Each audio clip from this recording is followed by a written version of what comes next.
यहाँ पेशाब करना सख्त मना है। यहाँ थूकने वाले को दंडित किया जाएगा। स्वच्छ भारत के नारों के बीच कूड़े का ढेर। दरअसल जब लोग मंत्रालय को मूत्रालय और मेट्रो प्लेटफॉर्म को टॉयलेट पॉइंट समझने लगे, नदियां कूड़ा फेंकने की जगह बन जाएं, हाईवे सफर के बजाय डांस फ्लोर की तरह इस्तेमाल होने लगे, ट्रेनों की बोगियों में यात्रियों से ज्यादा कचरा सफर करे, जब रेड लाइट दिखनी बंद हो जाए, सड़कों पर बेमतलब के हॉर्न का शोर सुनाई दे, आम भाषा में कहूं तो तहजीब, तमीज, जिम्मेदारी सब ताक पर रख दी जाए, तो इसे कहते हैं जीरो सिविक सेंस। बड़ी इमारतें और एक्सप्रेसवे देश का चेहरा हो सकते हैं, पर सिविक सेंस उस देश का चरित्र होता है, और बिना चरित्र के कोई भी चेहरा सुंदर नहीं लग सकता। तो आज इसी जरूरी मुद्दे पर बैठ के बात करते हैं, क्योंकि सभी जरूरी मुद्दों और उनके सॉल्यूशंस पर, समाधान पर बैठकर ही बात होती है।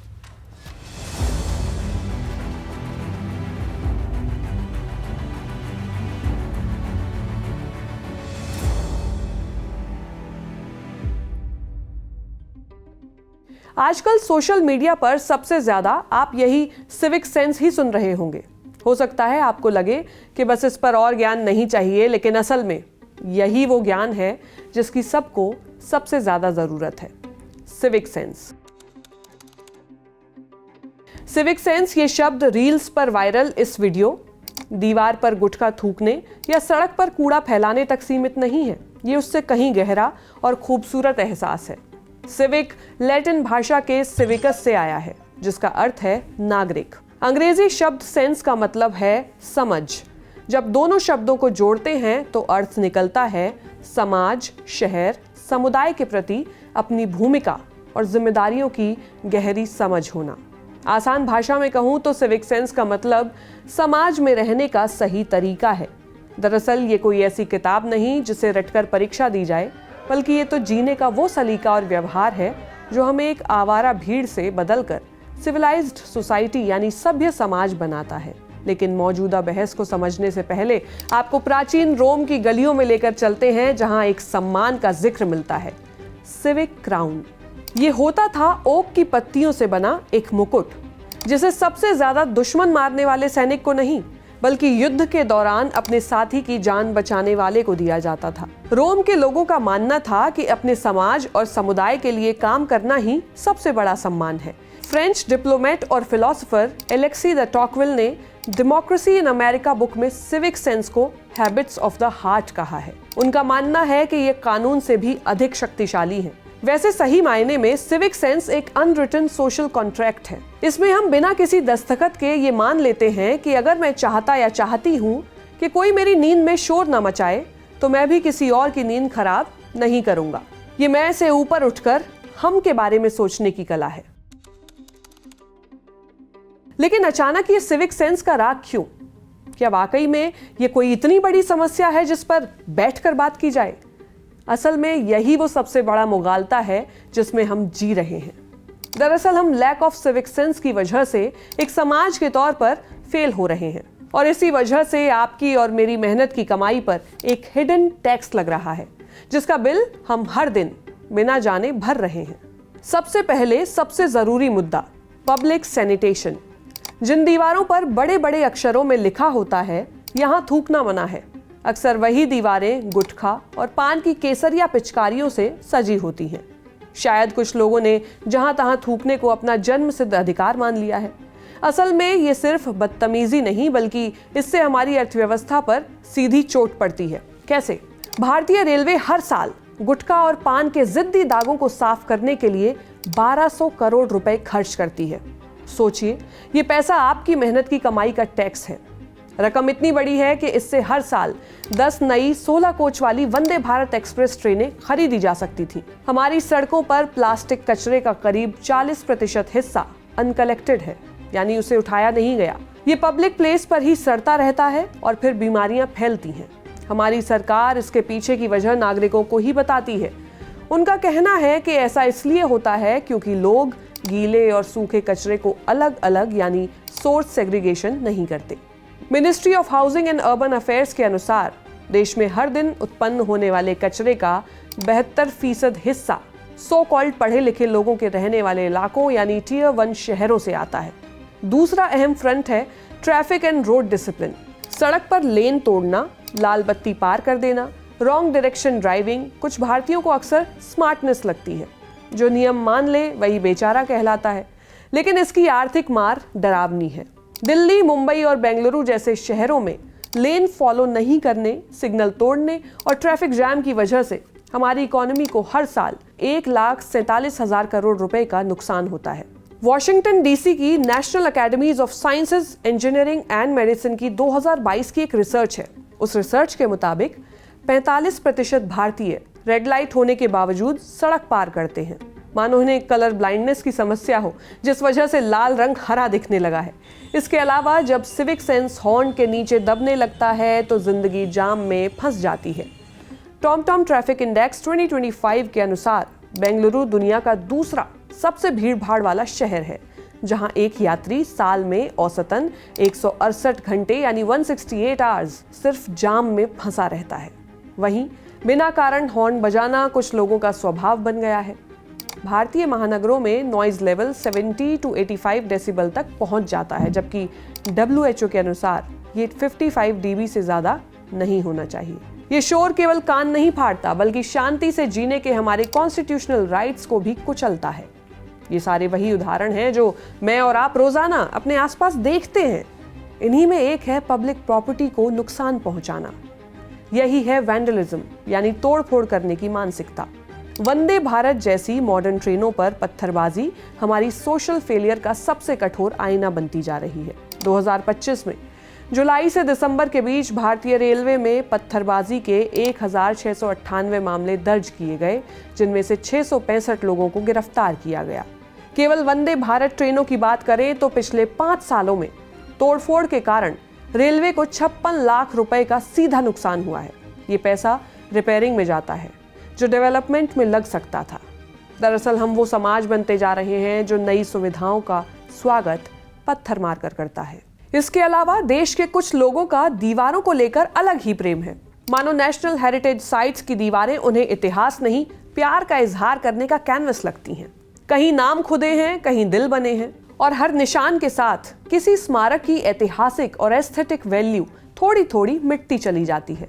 भारतीय पुरातत्व सर्वेक्षण ASI के अनुसार देश भर में प्रोटेक्टेड मॉन्यूमेंट्स पर एनक्रोचमेंट के 321 मामले हैं, 321। स्मारकों से कीमती कलाकृतियों की चोरी के 210 केस बताते हैं कि हम अपनी जड़ों की रक्षा करने में कितने लापरवाह हैं। सिविक सेंस की कमी की सबसे गहरी चोट महिलाओं पर पड़ती है। ब्रेक थ्रू नाम की एक संस्था ने दिल्ली, मुंबई और हैदराबाद जैसे शहरों में डिकोडिंग बाय स्टैंडर्ड बिहेवियर सर्वे किया। इसमें 78.4% महिलाओं ने माना कि उन्होंने सार्वजनिक स्थानों पर किसी न किसी तरह की हैरेसमेंट झेली है। वहीं 78% शहरी महिलाएं देर शाम या अंधेरा होने के बाद पब्लिक प्लेस, पब्लिक ट्रांसपोर्ट और सुनसान सड़कों पर असुरक्षित महसूस करती हैं। असुरक्षा के डर से अर्बन एरियाज में महिलाओं की वर्कफोर्स पार्टिसिपेशन सिर्फ 28% है। जब समाज एक सुरक्षित माहौल नहीं देता तो देश अपनी आधी आबादी का आर्थिक योगदान खो देता है। मैकिन्से ग्लोबल इंस्टीट्यूट ने एक रिपोर्ट में बताया था कि अगर जेंडर इक्वालिटी बढ़ती है तो भारत की GDP में $770 बिलियन का इजाफा हो सकता है। इतना ही नहीं, आज सिविल फेलियर सड़कों से निकलकर स्मार्टफोन तक भी पहुंच गया है। डिजिटल सिविक सेंस की कमी की वजह से देश में ऑनलाइन हैरेसमेंट के मामले बढ़ रहे हैं। SQ मैगजीन की रिसर्च रिपोर्ट बताती है कि भारत में 37% टीन्स ने साइबर बुलिंग झेली है। वहीं इकोनॉमिक फोरम 2025 के अनुसार भारत में 53% लोग व्हाट्सएप को फर्जी खबरों का सबसे बड़ा सोर्स मानते हैं। AI के दौर में मिस इन्फॉर्मेशन किसी भी कंट्री और सोसाइटी के लिए सबसे बड़ा जोखिम बन चुका है।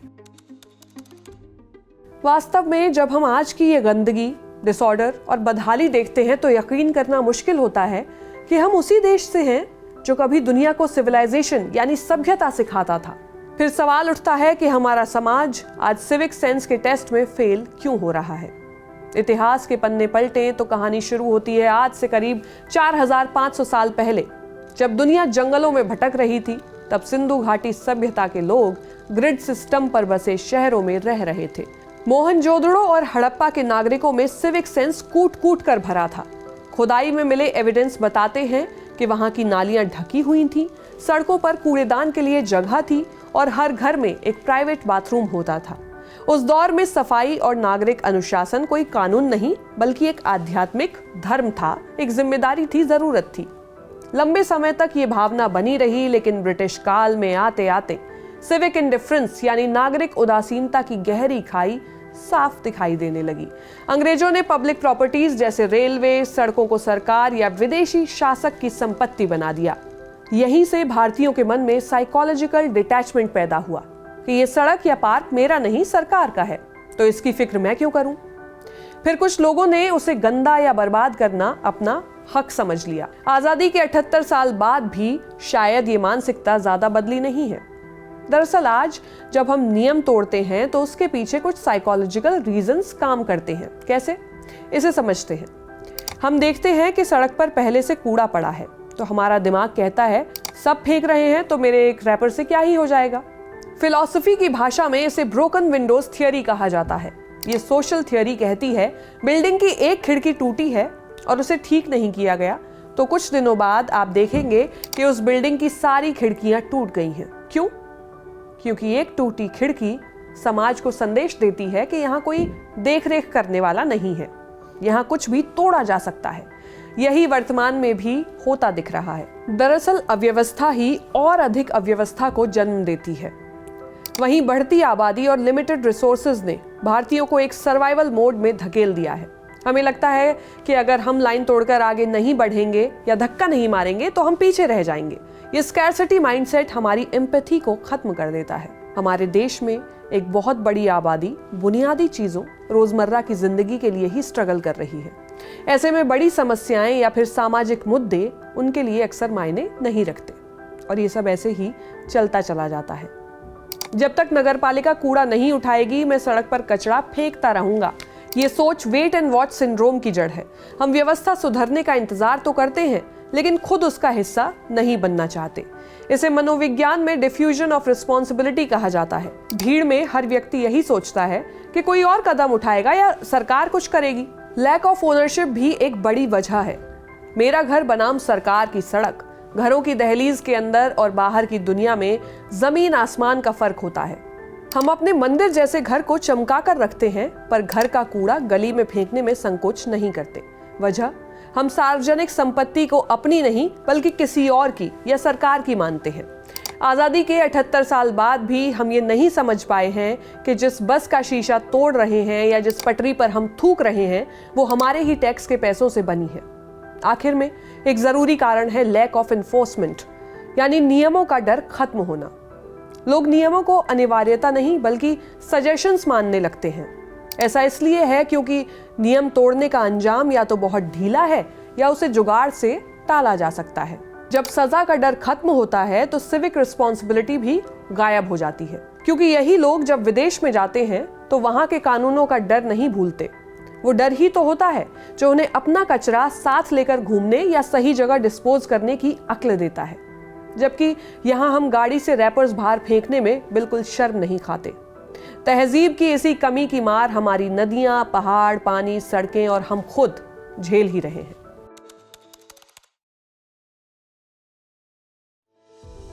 लेकिन सवाल यह है कि क्या हम इस अंधेरे से बाहर निकल सकते हैं? समाधान क्या है?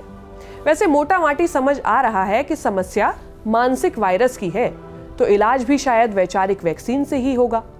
दुनिया के नक्शे पर कई ऐसे देश और शहर हैं जिन्होंने साबित किया है कि अगर नीयत साफ और नियम सख्त हों तो समाज का चेहरा बदला जा सकता है।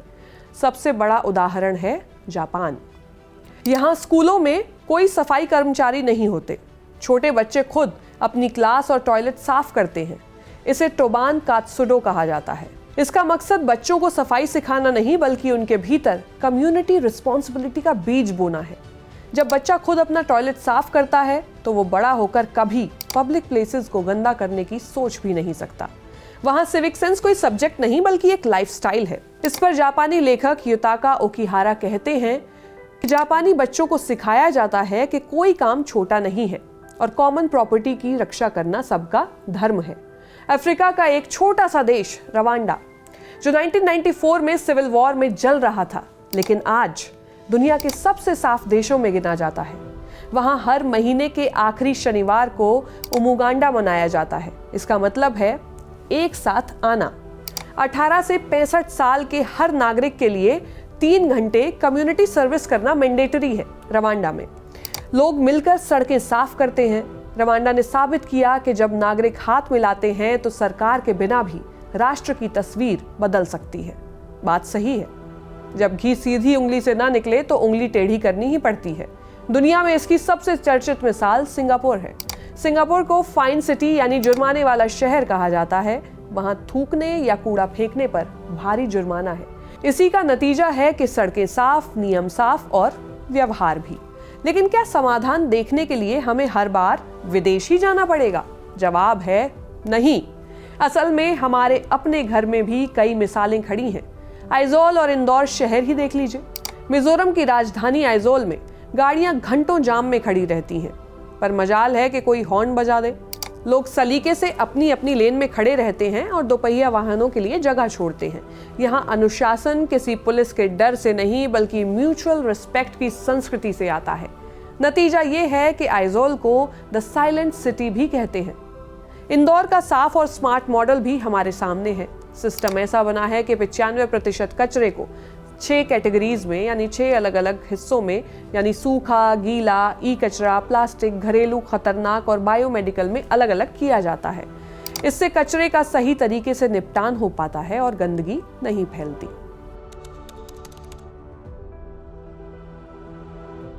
सही और गलत का फर्क सभी को पता है, लेकिन फिर भी पढ़े लिखे लोगों में सिविक सेंस की कमी क्यों है? यही समझ आता है एजुकेशन वर्सेस लिटरेसी का फर्क।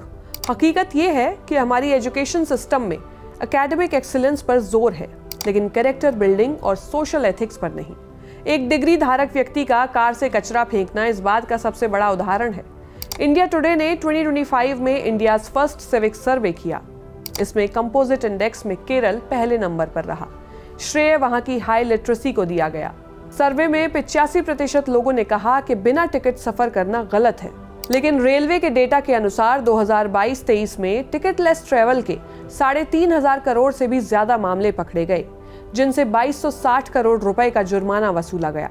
सोशियोलॉजिस्ट दीपांकर गुप्ता के मुताबिक सर्वे साबित करता है कि लिटरेसी और सिविक सेंस का सीधा सीधा कनेक्शन है। सिविक सेंस को सुधारने का कोई जादुई बटन तो नहीं है। इसकी शुरुआत होती है सेल्फ ट्रांसफॉर्मेशन से।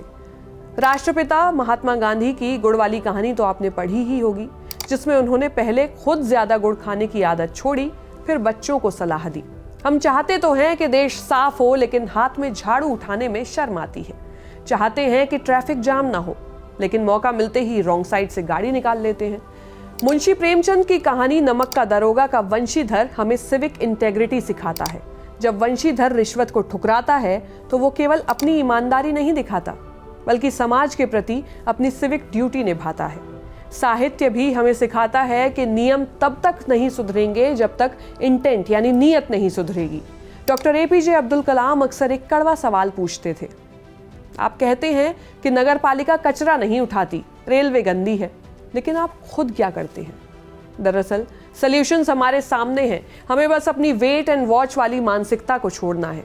ऐसे में अगली बार जब आप फेंकने के लिए जेब से रैपर निकालें तो सोचिएगा, आप भीड़ का हिस्सा हैं या एक सभ्य समाज का। इस वीडियो में फिलहाल इतना ही। हम हर हफ्ते इसी तरह किसी जरूरी मुद्दे पर बैठकर बात करेंगे। आप कमेंट सेक्शन में बताएं कि और किन मुद्दों पर बैठकर बात करनी चाहिए। इस मुद्दे पर आपकी क्या राय है, हमें कमेंट सेक्शन में ज़रूर बताइएगा। ऐसी ही तमाम खबरों के लिए देखते रहिए जिस्ट। शुक्रिया।